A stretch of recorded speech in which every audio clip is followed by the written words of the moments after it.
Today, I want to talk to you about your voiceover and other talent rates and perceived value and a huge mistake you can make when pricing your services in this episode of the VOHeroes podcast.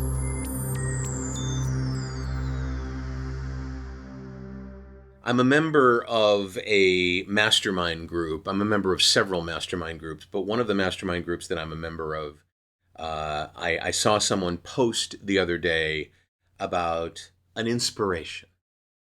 This member was inspired by the fact that their birth date was the July 7th, and that it had been 7 years since they had introduced a product that they normally sell for $49. And they were inspired because of all the sevens that were floating toward them in life to, for the day, offer that course for $7. Now, there's some question as to whether or not the course was worth $47. It was likely worth a lot more than that, the way this person described their course. But they were very surprised, and the reason they were posting in the mastermind is that after a lot of hype, they'd figured, if I price this at $7, thousands of people are going to buy this course. And they were very surprised to find out that exactly 2 people purchased the course. 2 people. All day long. Lots of promotion. And they asked, why did this happen? And almost to a person, the answers were what I first thought of, which is this concept of perceived value. So just to illustrate this, if you don't know what I'm talking about, you go to a car dealer and there's this beautiful car, gorgeous car. It fits exactly what you want, the right color and the right options and the look and the feel and just everything about it is perfect. And the car is priced at $140. What? I mean, you look at this and you go, wait, this car should be like $20,000, $30,000, $40,000. I don't know. $140? What's wrong with it? All of a sudden, your brain doesn't make a connection. The price is wrong. Or there's something wrong with the product. The perceived value of the car is a lot greater than what the price is, which means something must be wrong. And the same thing happened with this person's course. People are looking at this. It's got all these modules. It trains them on all these things. They're giving it away for $7, basically. What's wrong with this course? Is it out of date?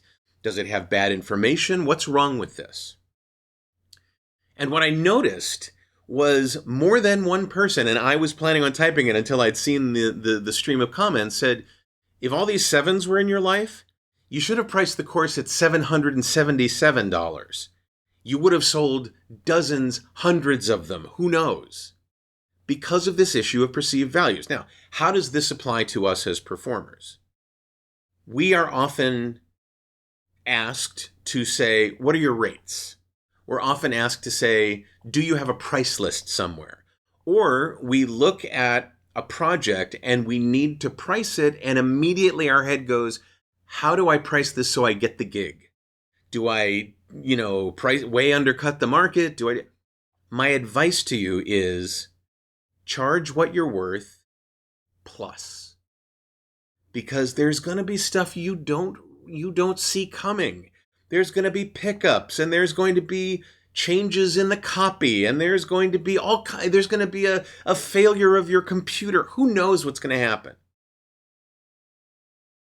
Give yourself the ability to make a reasonable living, or even a great living, and understand that's not a negative to the person who's buying your services.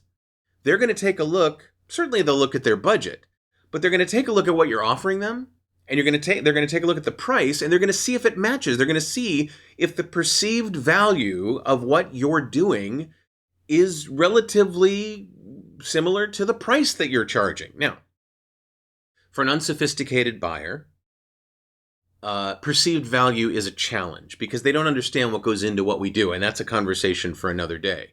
Because sometimes you have to share with a client why you're pricing things the way they are. But at the very least, choose to charge not a steeply discounted or slightly discounted rate.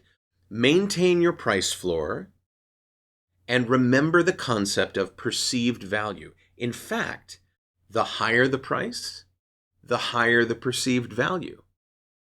What if you were doing a commercial and you were charging, $4,000 for the commercial? I mean, think about the fact that big stars charge a lot of money to do things. And they do because they can put butts in the seats. That's the perceived value, right? They're a known quantity. Do that for you in your own special way. Don't minimize your value. Watch your pricing and don't undercut your perceived value, right? And I promise we'll talk in another episode about how to justify your pricing. How's that? Let's do that. All right.